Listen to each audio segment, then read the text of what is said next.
even more than that, I just thought he's strange. I felt, for example, I felt repelled that he looked at the humans and didn't like them anymore and wanted to send this huge flood and to kill everybody, because that was just a way of acting that my little brother would have done, if a toy doesn't act the way he likes it. And so you're really, I don't know if you can say that in English, disturbed and confused as well as a child. And I tell my children, you don't need to like him. You don't need to like every story. So you just hear it and then you see what it does. I love the story that you tell when you were with your family in Spain that night on the beach, and you sort of, excuse yourself from the dinner table and go down to the beach. And you describe hearing your name called. Someone is calling your name, but it's not someone at the dinner table or in the restaurant. It's coming kind of from inside, from within. And you write, the sort of the calling had a gravity that was loving and at the same time absolute, unconditional. Not the way an adult might look at a child.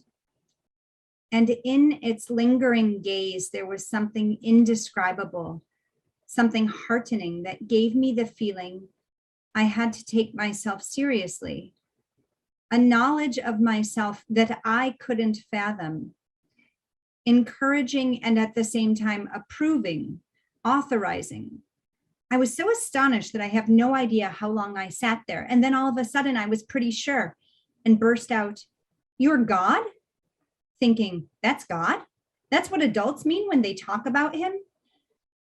And because I found his devotion and affection so touching, I raised my hand from the warm rock and gave him a little wave.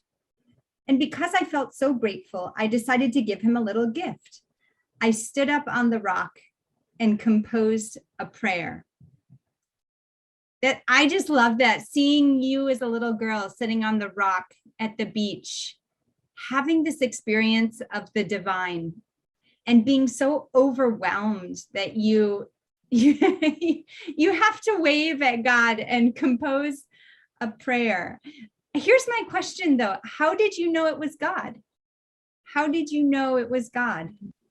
Yeah, I wasn't certain, but I was very certain that it must have been the thing that the grown-ups would call God.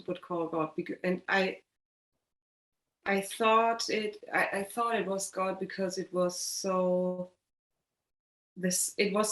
incredible huge. It was, on the one hand, it was the most intimate encounter, and on the other hand, it was so incredible. It was so, the size was so huge, or it felt like it was coming from so far, although it was within me, happening within me, but it was from far away. It's really difficult to talk about it.